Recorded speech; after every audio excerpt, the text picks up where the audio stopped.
Well, hello and welcome. I'm Cindy Daychuck with Queen Bee Creations. Thanks for tuning in. If you have already subscribed, welcome back. And if you haven't, I invite you to so that you keep us coming at you twice a week with different ideas. Now, today's idea is kind of born a little bit out of necessity.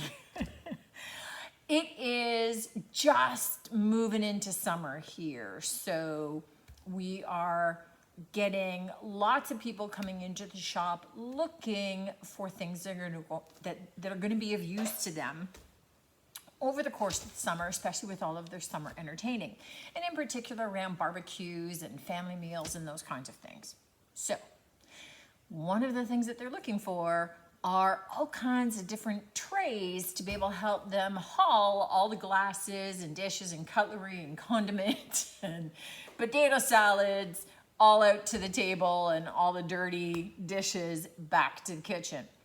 So what I thought that I would do is kind of go through my stash of stuff waiting for me and pull out some different items to create a number of different kinds of trays. Some that are already sort of intact and just need a little bit of zhuzhing up, and some that we need to turn into a tray. So what I got is this little wooden kind of wire and wood handled little, do you call this a box? Basket? It's not a basket, so box. And it's just kind of old, it's tired, it looks better on camera than it does in real life because it's all pretty worn and pretty dirty looking. So we're going to pretty it up a little bit. And we'll probably do some stenciling on the front. I've been dying to try some of the new Apothecary label stencils from Jamie Ray Vintage, so we'll probably pull one of those out, assuming something fits. But it just needs some paint, a little bit of stenciling, and it's good to go. Similarly with this little guy. So again, it's probably okay as it is, but nobody comes into my shop to buy things as they are. They're looking for something that's a little bit different. So both of these are going to get cleaned up, get a little bit of paint, maybe a stencil or two, and then we're good to go on those. This is a cutting board. It's an old cutting board. So it is going to undergo a bit of a transformation. We're going to need to sand it down. We're going to need to paint it up. We'll probably add some feet and some handles, maybe a little something in here just to make it, you know, a little prettier. We'll see how that goes.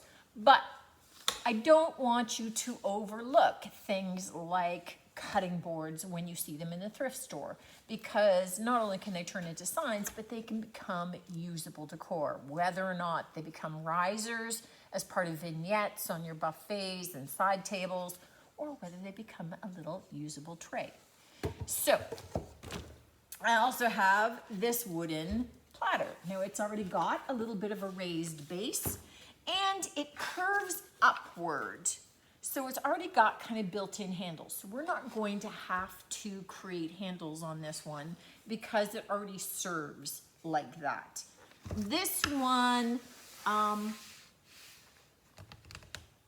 don't know. I have to think about this one.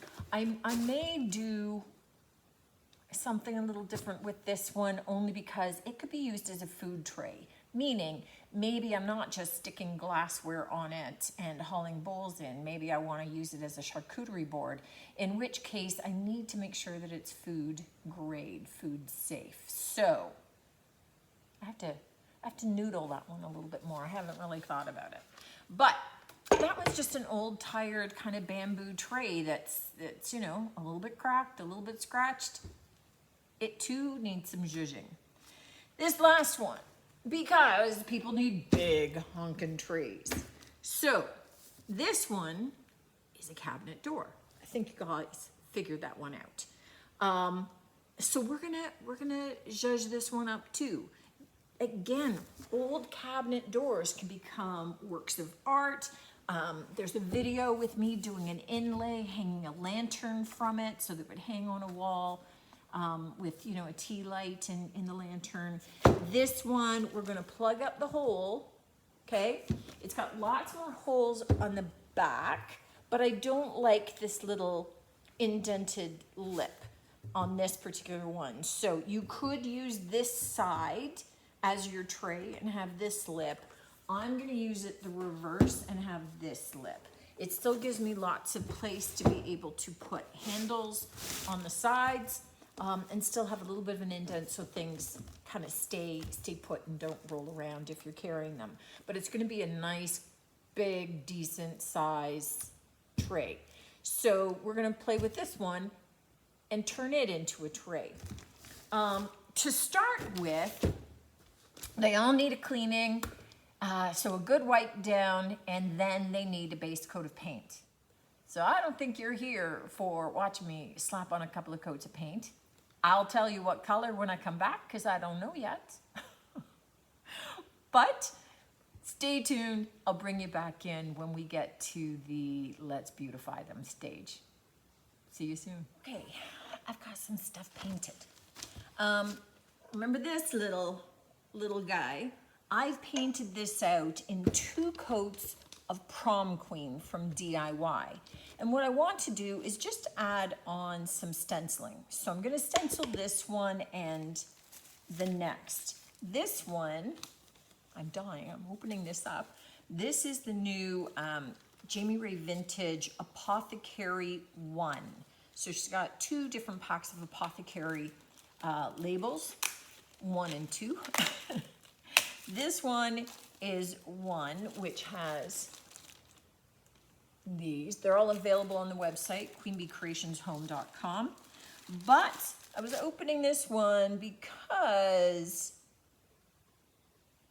it looks like I can mostly get that full stencil on.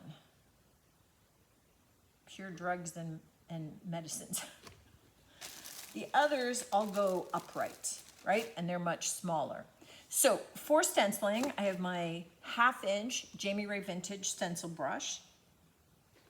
And I'm going to dip in, and then I'm going to offload. So offload means I've taken my paint and now I've put it somewhere else, so that I don't have as much paint on my brush. And that's key to ensure that you don't get all that bleeding. If you've got way too much paint, it's going to seep under the edges and you're not going to get nice crisp edging. Now, there's different methods for applying the paint. You've got some people that will swipe, some people will swirl, some people will pounce. This one has some really little lettering and details in here. And I just find for something like this, the pouncing works better for me. And this is such a lovely stiff brush, it works really well. When I get to some of those straight decorative lines, then I can use a little bit more of a swipe, right? Just to fill them in quicker and easier. But the lettering, if they're not particularly big, I just find this gives me the crisper images for something like that. Okay, moment of truth. Now you could tape this down if you were concerned about it shifting. You can see I always kept one hand on it and holding it down tight, but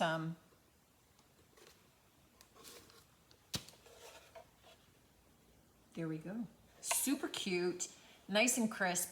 And this is just going to need, I'm going to do some light sanding, a little bit of light distressing on it, and then I'm going to seal it with DIY Big Top. Because these are items that are going to see a fair bit of use, and we're going to be hauling stuff in and out of the house with them, I'm going to seal all of the pieces today with Big Top just to provide them with a little bit more protection. I'm just going to let this dry momentarily, and then I'm going to apply the same stencil on the opposite side so that it's ready to go. The other one that I wanted to do some stenciling on is this guy. So this is the one with the bamboo reeds in the bottom. It too is going to get distressed, but because I want to do a little bit of distressing on the lettering, I waited until I got the lettering done. And so for this one, I am actually taking the Main Street Words transfer from Jamie Ray Vintage, also on the website. and I'm gonna see what ones maybe fit. So this one, okay, grocery and baking fits well. Merchant is a little too big. Main Street Pottery Company is gonna be too big. Okay. Cotton Works, you know what, I like the grocery and baking. I think I'm gonna go with that one. Kind of fits with, I'm gonna be putting food items in there. And I'm just doing the same. I'm just going to dip into my paint. I am just offloading it into the lid. I just want to make sure that it looks kind of spaced. You could take a ruler and measure. I'm just eyeballing. But if you don't trust yourself, take the ruler. There we go. So just nice, simple. I'm gonna do that on the reverse as well. Sand it, seal it, done.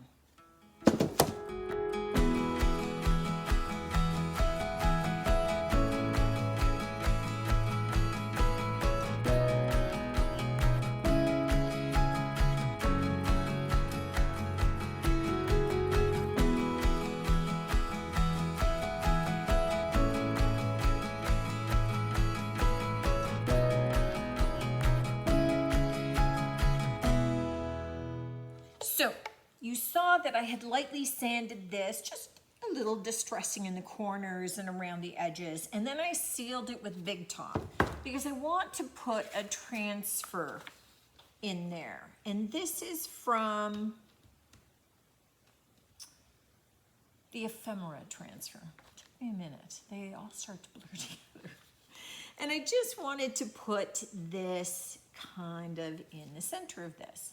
And then we're gonna have to seal over it. So I haven't sealed the bottom yet. I have to do that too, but I wanted to get the transfer on. Then we'll get everything sealed up before we then move on to adding some handles. So I just thought color-wise, this little transfer would work. And we know that the transfers really love going over like a sealed surface with Big Top, so it made sense to put that extra coating down first. And because we're gonna use this as a tray, having 2 coats on the top is going to be a bonus.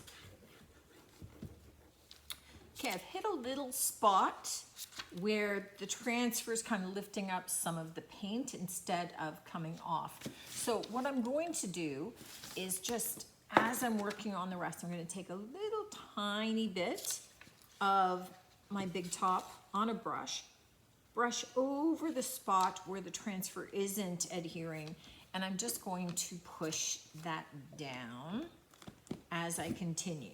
So I'm going to flip it around because I want that to dry up a little bit, and I'm just going to work on getting the rest of the transfer released and see how we do. Now sometimes that happens because I've kind of rushed things. I mean, I just put the Big Top on, let it dry to the touch, and I'm doing this.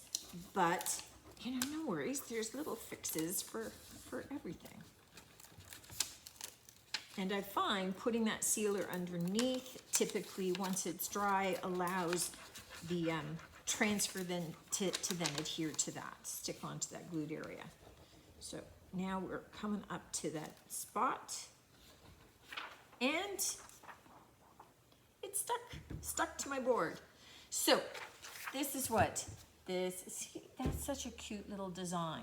So what I need to do now is I just want to burnish it all down. So I use the shiny side of my transfer paper. I'm just gonna burnish it down, make sure that it's all adhered, and I'm gonna go over it one more time with another coat of the Big Top so that that transfer is sealed down, and then I'm gonna let that dry fully, flip it over, and seal the bottom, okay? Because I haven't done that yet. So one of the things that I tend to do is I've lightly sanded, I make sure I brush off all of the dust, And then I will take a spray sealer and just give lettering a quick coat, you know, whatever I've stenciled, so that I don't, because that paint is DIY, so I used weatherwood, so it was still alive, it was still active, and I just wanted to make sure that when I added on my top coat, that the moisture in the top coat didn't reactivate that paint and smear my lettering. So I just find that if I do a really quick little spray, it just kind of gives a light seal, it's fine, and now I'm good to go ahead and wax or poly or you know, do whatever I was going to be doing with it. So it just kind of keeps that stencil intact. And just a little tip, just another little trick. So on this board, what I've done is I've done 2 coats of DIY beadboard, and now I am painting on my decoupage medium. So I'm just using Mod Podge, and I want a fairly good even coat of this over the entire surface, and I am going to let it dry. So usually when we're decoupaging, we put our medium down, we lay in our paper, we decoupage over top of it. We're actually doing a slightly different technique because it's a big piece of paper. I want to minimize my wrinkles. I want to get it in here as evenly and smoothly as possible. So I'm going to let this dry entirely before I look to attach my paper. Okay, so that's a nice, good, thick coat. So usually if I'm just doing wet decoupaging, I will use liquid patina by DIY. But when I'm using this technique, I actually prefer Mod Podge because I find that it reactivates better. So we are going to leave this to dry, and then we're going to be taking our decoupage paper, which I'm using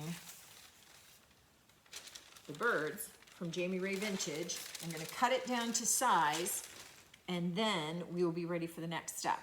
So I'm going to go wash this out, let this dry thoroughly, and then we'll be ready to go. Our Mod Podge on this tray has had the opportunity to dry.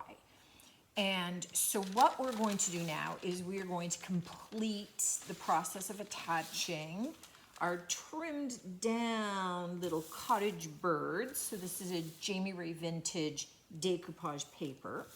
The one thing that I like about this paper, you know, one of the many things, is that it's slightly heavier. So we've got less wrinkling that tends to happen. Because this is a tray, I want it even less. So that's one of the reasons that I like the iron-on method. Because what we're looking at doing, and this is parchment paper, not waxed paper, that I'm laying over the top, and I have an iron that there's no water, so this is just dry heat. And what we're in essence going to do is we are going to lay this over the top, and we are going to reactivate that glue. So we want the parchment paper because I don't want the glue coming up into my iron. And we are just using that heat to slowly kind of reactivate the Mod Podge and adhere our paper down. Okay. So you can see already this is starting to stick, but this is lovely when you've got big surfaces and you don't want to have to be laying this whole sheet down onto wet decoupage medium, and you're kind of rolling some out, painting a bit, rolling some out, painting some more. You know, when you're doing maybe the backing of a big hutch, or you're doing drawer fronts. I mean, if you've got a nice flat surface, this method is awesome because you get a nice, flat, really minimal wrinkle kind of look at it all, right? This solid here, look how flat that is. It just looks awesome. So I don't have a pointy end, so I need to back this particular iron up into the corners. It's got a little bit of a back surface area there.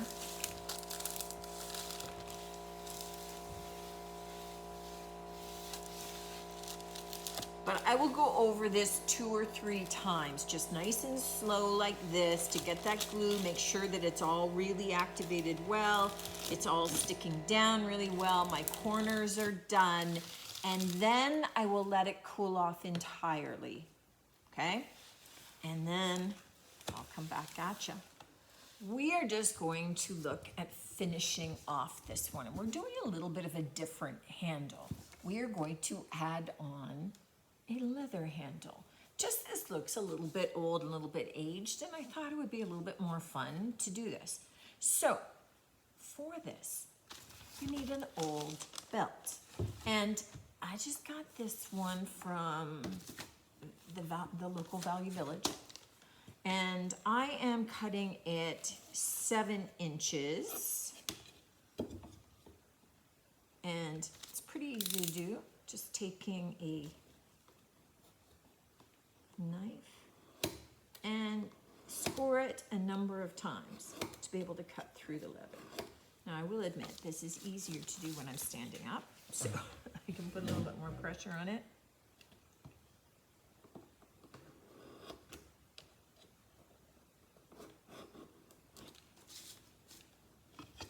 Oops, there we go. Okay. So, all that we're looking at doing, and here I have set it up. So the first one goes in roughly about 2 inches from the edge. And I just have these little kind of tacky nails. They're kind of just little black, really wide, flat top nails. So they're a little bit kind of little decorative, and they've got a really wide top to them. And I'm able to push it down into the leather.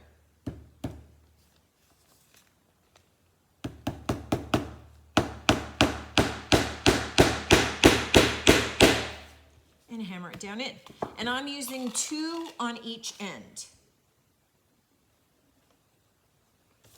Perfect. And then you just do the same thing on the other side. Take it up the 2 inches as well. Push it so it's lying flat so that you have your surface. I'm lining them up with the outside edge of my tray. I just slid a little.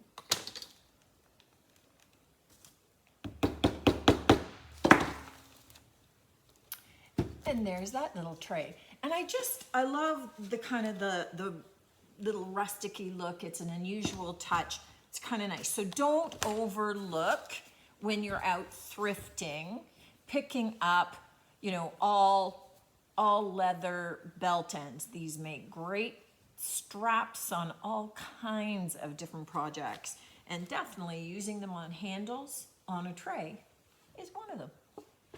This was our little bamboo kind of tray. You can see on the back, I gave it a couple of coats of Dark and Decrepit by DIY. That self-seals, but it gave it a little bit of a darker look to it for any crackling. I mixed up some Sweet Pickins milk paint. So I had a little bit of Sweetie Jane, and I mixed a little bit of a kind of a buttercup yellow, equal parts, just to lighten it up so it was a little bit lighter. And I gotta tell you, it has the most awesome, really fine little crackles. I love that look. None of them raised up, meaning like they're not chipping off. It's just all this really crackle finish, which, man, I couldn't have done if I tried. So I'm loving the look of that. Now, I wanted to leave this as something that we use the sweet pick and smoke paint because it is food safe. And so we're using a hemp oil to seal this, because this is also, now there's different kinds of hemp oils, but this one is a food grade hemp oil. So it's perfect to use on all of your wooden boards and your wooden bowls to be able to get some, moisture back into them, a little bit of life back into them. And what this is doing is it's really bringing out all that little crackle. I don't know if you guys can see it well. It shows up so much better because we've got that slightly darker surface underneath it. So I am going to rub this all in, let it sit in there for the day.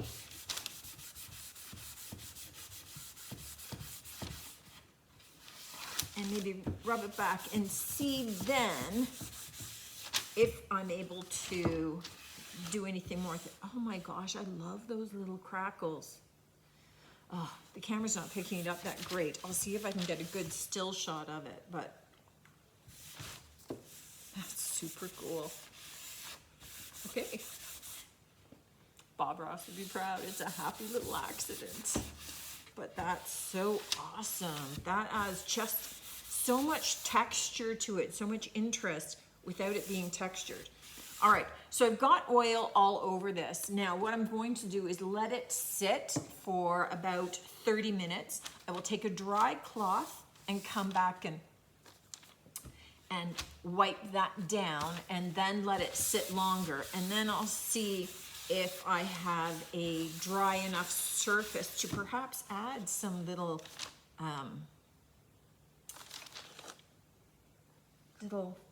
transfers to, but oh, that's lovely. That's gone from boring to super cool. This big guy. This is cooled down now. And why I painted it white was because I really wanted that light color to echo up through this. If I had left it the dark wood and decoupaged on top of it, then all of the color details in here would have been much darker. So what I'm looking to do now is I want to seal this before I do any of the other painting because it'll be so much easier without slopping paint on top of this. So I want to get this sealed. Now, it's still paper on top. So I just find that if I then started adding my decoupage medium on it, whether it's Mod Podge or liquid patina or the big top, then I run the risk of wrinkling happening then. I've got this beautifully nice, flat, smooth surface, and I want to retain that as much as possible. So what I do find is if I take just a gloss top coat, not a gloss top coat, just a polyacrylic top coat, and do a really light coat, and do that 3 or 4 times before I then look at adding like a sealer, right, with my paintbrush, then I get an awesome seal, but I minimize the wrinkling. So I'm just going to apply super light the first time. That's it. I don't want to do any more. I want to build up. Ooh, that stinks. So I want to build up some layers on it and get that kind of coated enough that when I then add the layers, they're going to be even more protection. They're going to be sitting on top of this. And these little light coats, and truly, I'll do probably 4 or 5, maybe, light coats. And the 4th and 5th one can be even heavier than what I just did. But it just protects it, keeps it super smooth. And I think you'll be delighted with the way that that works for you. If you find that you are not a big fan of decoupage because of the wrinkling, do this method.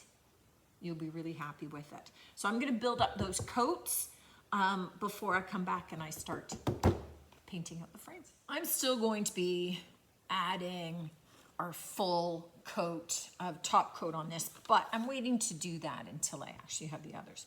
I have a number of coats down. The one thing that I will say too, if you find that it starts to wrinkle up a little bit as you start adding your top coats, you can still do the parchment and iron technique to kind of get it to lie back down again. You are going to have the top coat on top that's going to, you know, kind of stick a little bit. It's going to melt onto the parchment, but the parchment's there to protect everything. So I'm thinking that what's going to look good with this is some of that apothecary is going to really blend in well with some of the bird's wings. And I may use a touch of Fancy Farm Girl, a little bit more of the green from the leaves and things in kind of the blending. So predominantly the apothecary, but you know, we'll do a little something. So I'm just going to be painting on just about two coats.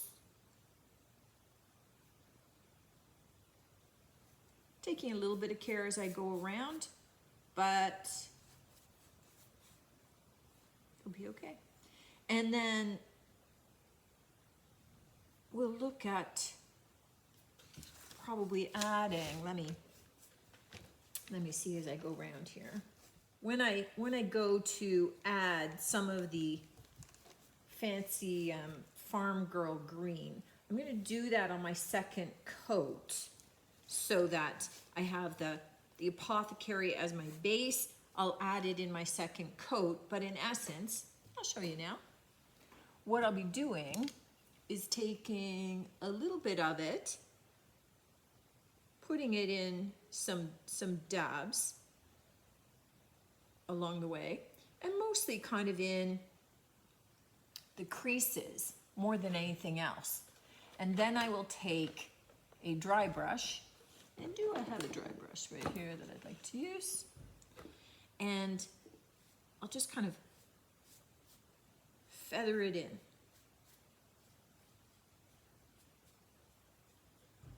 So I get a little bit of that two-tone effect.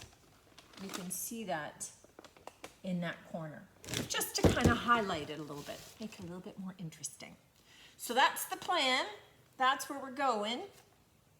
I like having that extra green in there. I think it'll make it a little bit more interesting. It'll definitely kind of fit in with the colors of the birds. And then when I'm doing my final top coat on the birds, I can do my final top coat over top of my paint here. All right, for this one, I am taking some of the transfers from the Desperado transfer, IOD transfers. So just some of the florals from it. I just really like the finish, and I wanted to leave as much of that crackle kind of showing. And I think just having these black and white, like these black and clear transfers just kind of adds a little something, but it leaves a lot of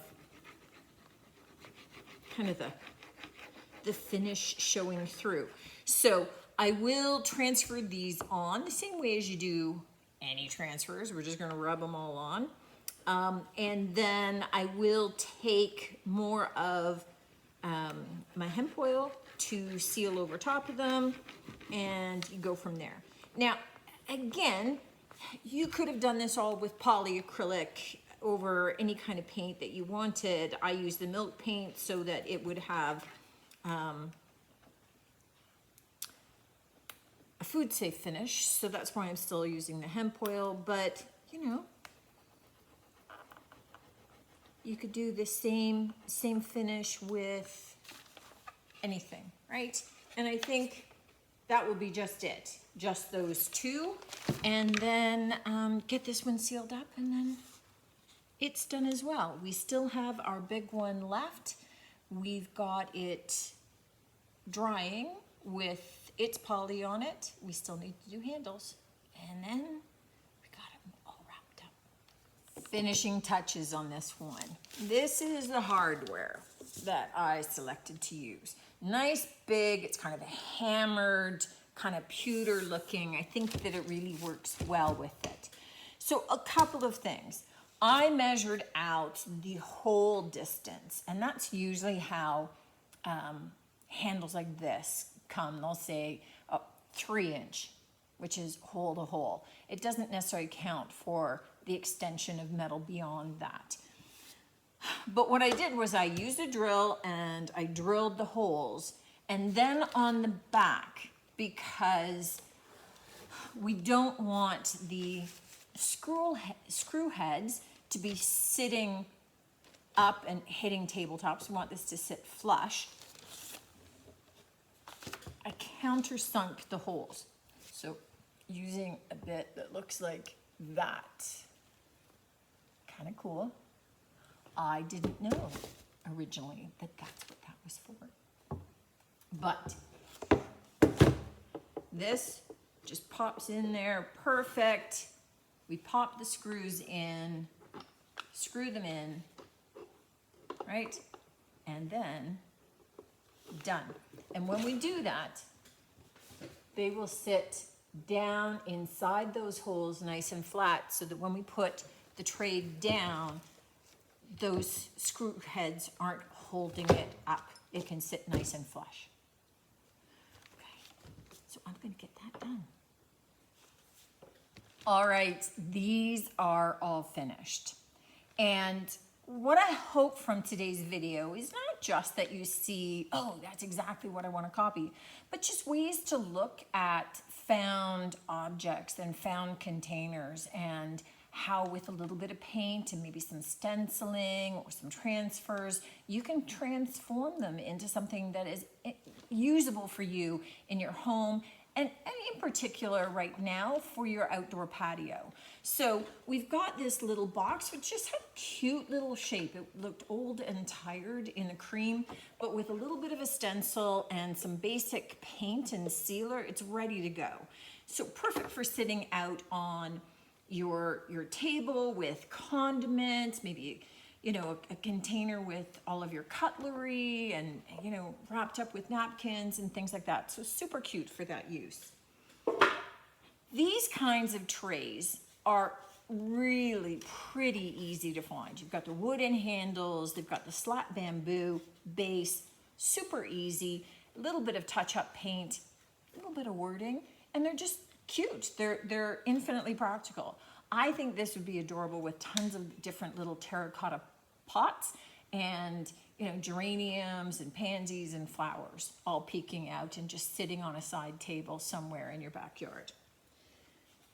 This one, this is just taking an old cutting board. So we've got the old cutting board that you can find these in any of your thrift shops. We painted it out, we put a cute little transfer on there, and for handles, instead of using, you know, store-bought knobs, taking an old leather belt and just nailing that into place. It just gives it a super sweet little look. And again, another way of using something that people would be throwing out and not using anymore. This guy is just that typical kind of bamboo flat tray. And we didn't do a lot to zhuzh it up because really we wanted something that was pretty simple. We don't need handles on this. It's already got a raised lip on it, so your hands slide under it. Perfect to use as a cheese tray, fruit tray, charcuterie board, anything like that, because we finished it off specifically with food grade products, and the Sweet Pickins milk paint is perfect for that. I also didn't want to cover up all the cute little crackling that I got. I love that little paint finish. So just some basic transfers and just the black outline of that is more than enough for this. It keeps that kind of simple design element to it. And again, just zhuzh it up and makes it super cute. Our last big mamma jamma, because let's face it, sometimes we just need a big honkin' tray. Right? We have too many drinks and too many bowls and too many plates and too many things that we have to be hauling back and forth. And we need something that's going to take that weight, that's going to be nice and solid. Again, you know, taking off doors from old cabinets, being able to pick some of these up. The restore is a great place to be able to do that if you're not, if you don't have any hanging around or you're not redoing kitchen. But this is just an old cabinet door that we made over. We painted it out. We added in a big decoupage design. This is the cottage birds from Jamie Ray Vintage. I love that. And then we painted out the sides to be able to show it off a little bit. Some old hammered handles on there, countersunk so it sits flat. This is awesome for the backyard. So I hope it just gave you some ideas of find different ways of looking at some objects in your home. You're just looking for something that's sort of flat, right? Old cutting boards, perfect. Turn them into something new, something fresh, save them from the landfill, redo them. No need to be able to buy new everything. Little bit of new paint and you're good to go.